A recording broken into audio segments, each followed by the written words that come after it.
Hello guys, welcome back. ഞാനും ഡാരിയും നാട്ടിലേക്കുള്ള യാത്ര തുടങ്ങുവാണ്. Godwin ഞങ്ങളെ യാത്രയാക്കാനായിട്ട് എയർപോർട്ടിലോട്ട് വന്നു. ചെക്കിനൊക്കെ ചെയ്ത് വിട്ട് ഞങ്ങൾ സെറ്റാക്കിയിട്ട് അവർ പോയി. എയർപോർട്ട് എത്തിയതും ഡാരി ആക്റ്റീവായിട്ടോ. ഇനി നാടെത്തുന്നത് വരെ എങ്ങനെ എത്തും എന്നാലോചിച്ച് ടെൻഷനായിരിക്കും എനിക്ക്. ആ ടെൻഷനോട് കൂടിയാണ് ഈ പോകുന്നത്. 9 മണിക്കായിരുന്നു ഫ്ലൈറ്റ്. നമ്മൾ നേരത്തെ എത്തി. അപ്പോൾ അതേ ഡാരീനെ സ്നാക്സൊക്കെ കൊടുത്ത് ഞാനിങ്ങനെ സെറ്റ് ചെയ്തിരുത്തുവാണ്. നമ്മുടെ വീട്ടിൽ നിന്ന് 1.5 hours ട്രാവലുണ്ട് കേട്ടോ എയർപോർട്ടിലോട്ട് എത്താനായിട്ട്. അപ്പോൾ വീട്ടിലും കാറിലും ഒക്കെ ഡാരി ഉറക്കമായിരുന്നു. ഇവിടെ എത്തിയപ്പോഴാണ് ആൾ എഴുന്നേറ്റത്. പിന്നെ ഞങ്ങൾ ഒറ്റയ്ക്കല്ല, ഞങ്ങളുടെ കൂടെ ജാസ്മിൻ എൻ്റെ ഫ്രണ്ട്, കോളേജ് മേറ്റ് ആണ്, ഇവിടെ വർക്ക് ചെയ്യാണ്. കോളേജ് കഴിഞ്ഞിട്ട് ഞാൻ ഇവിടെ വെച്ചാണ് ഇവളെ കാണുന്നത്. അങ്ങനൊരു സ്പെഷ്യൽ മൊമെൻറ്റ് കൂടി ഈ യാത്രയിലുണ്ട്. ഫ്ലൈറ്റിൽ കയറി കഴിഞ്ഞുള്ള ഏറ്റവും ഡിഫിക്കൽട്ട് മൊമെൻറ്റാണ് ഇത്. ഡാരിനെ സീറ്റിലിരുത്തി ഈ സീറ്റ് ബെൽറ്റ് ഇട്ട് കൊടുക്കുക എന്നുള്ളത്. ഇപ്പം അവൻ ഇരിക്കുന്നുണ്ട്, പക്ഷേ അത് അവനെ ഇട്ടിരിക്കുന്നത് ഒട്ടും ഇഷ്ടമല്ല.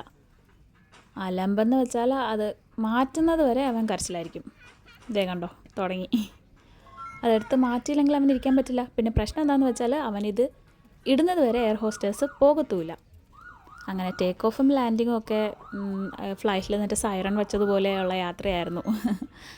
ആ ഒരു ടേക്ക് ഓഫ് ലാൻഡിങ്, ആ സീറ്റ് ബെൽറ്റിൻ്റെ കാര്യം ഒഴിച്ച് കഴിഞ്ഞാൽ ബാക്കിയൊക്കെ ഒരുവിധം ഓക്കെ ആയിരുന്നു. അങ്ങനെ ഞങ്ങൾ മൂന്നും സെറ്റിലായി. ലണ്ടൻ ഹീത്രൂ എന്നാണ് നമ്മൾ ട്രാവൽ തുടങ്ങുന്നത്. എമിറേറ്റ്സിലാണ് പോകുന്നത്. ഇവിടുന്ന് ദുബായിൽ കണക്ഷൻ, എന്നിട്ട് അവിടുന്ന് ട്രിവാൻഡ്രം. അങ്ങനെയാണ് നമ്മുടെ ട്രാവൽ പോകുന്നത്. ഡാരിക്ക് ഈ ഒരു മോണിറ്ററിലെ ആ ഒരു കീബോർഡിലും മോണിറ്റേഴ്സിലുള്ള ലൈറ്റ് അങ്ങനെ തന്നെ നിൽക്കണം, അങ്ങനെ ഒരു കളിയായിരുന്നു.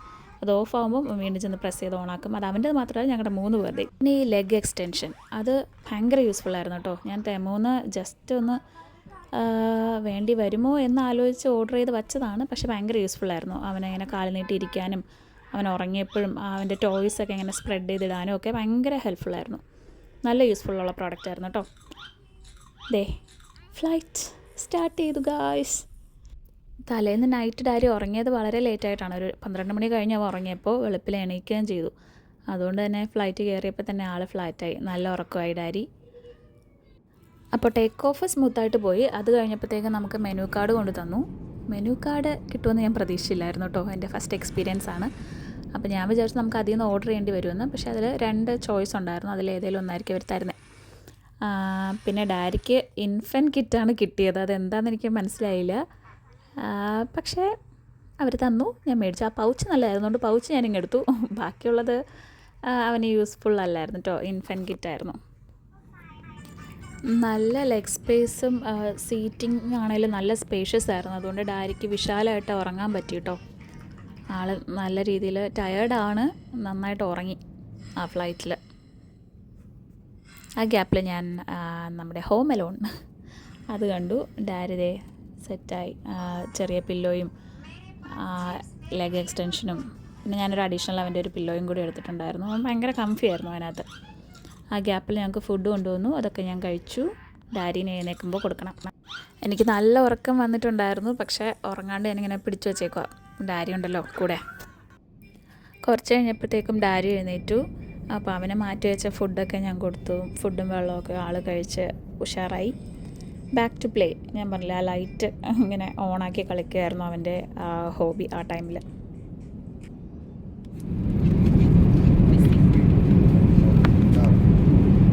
കീറി പൊളിച്ച് ബഹളം ഉണ്ടാക്കിയതിൻ്റെ ക്ഷീണത്തിലിരിക്കുന്നു.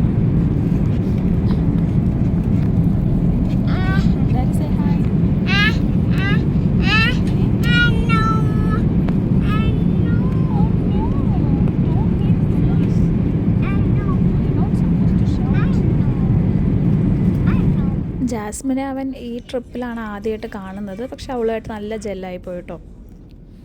അങ്ങനെ നമ്മുടെ ദുബായ് എത്താൻ ഇനി 26 മിനിറ്റ്സ് കൂടിയുള്ളൂ. ലാൻഡിങ്ങിൻ്റെ പ്രിപ്പറേഷൻ നടന്നുകൊണ്ടിരിക്കുവാണ്. ഡാരിയുടെ ഫേവറേറ്റ് ചോക്ലേറ്റ് സ്മാർട്ടീസുമായിട്ട്. ഡാരി ഇങ്ങനെ സീറ്റ് മാറി കളിച്ചുകൊണ്ടിരിക്കുക. അവന് അറ്റത്തിരിക്കണം, നടുക്കിരിക്കണം, അപ്പുറത്തിരിക്കണം, പിന്നെ നടക്കണം. ഇതൊക്കെ തന്നെയായിരുന്നു പരിപാടി. Anyway, first flight survived. Thanks to Jasmine. She was my life saver.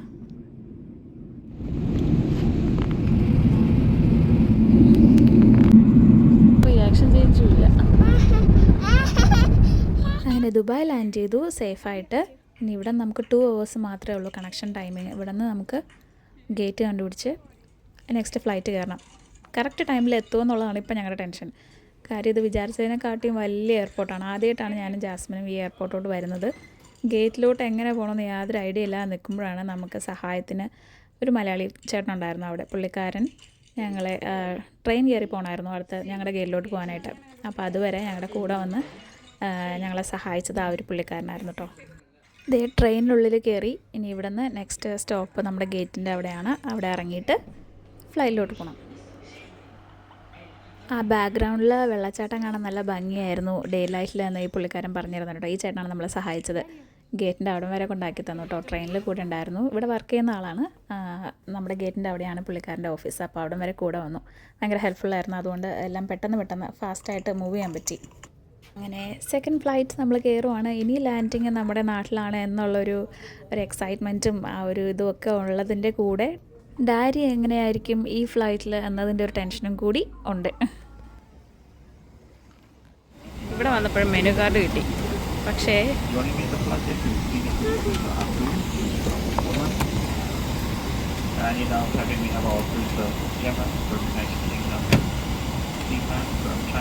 Malayalam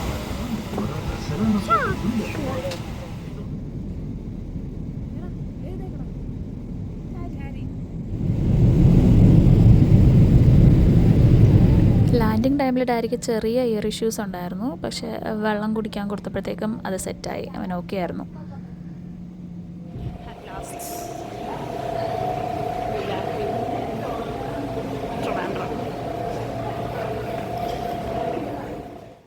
airport പ്രൊസീജിയേഴ്സൊക്കെ കഴിഞ്ഞ് നമ്മൾ നേരെ ജാസ്മിനെ ബായ് പറഞ്ഞ് ഞങ്ങൾ വിളിക്കാനായിട്ട് ബ്രദറും അച്ഛനും ഒക്കെ വന്നിട്ടുണ്ടായിരുന്നു. അവരുടെ കുട്ടീസ് അവരോട്ടൊക്കെ ഡാരി സെറ്റായി.